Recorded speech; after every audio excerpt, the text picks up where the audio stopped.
Ang araw na dapat ay may saya, ngunit lumipas na parang ordinaryo lang siya.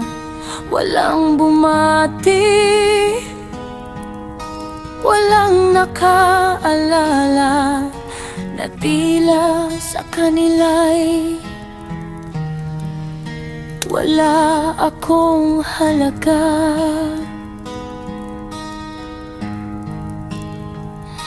May kandilang di kailanman nasindihan, may handang hindi na ipaghanda ng tahanan. Ang oras ay umusad na walang hinto, habang ako'y naghintay sa salitang maligayang kaarawan.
pananatili sa lugar na tila hindi na ako ang nagmamay-ari. Hindi lahat ng tahimik ay payapa.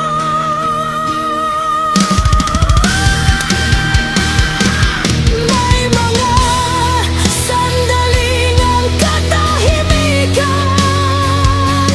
ay bumabalot sa puso, hindi dahil sa kasiyahan, kundi dahil sa bigat ng damdamin, hindi maipahayan.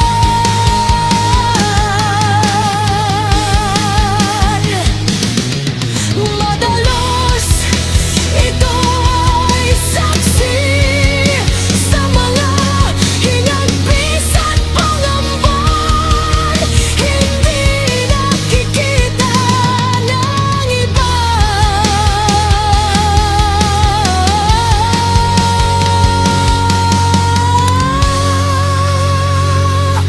Ang katahimikan ay hindi palaging pahinga. Minsan ito'y sigaw ng pusong pagod na sa ingay ng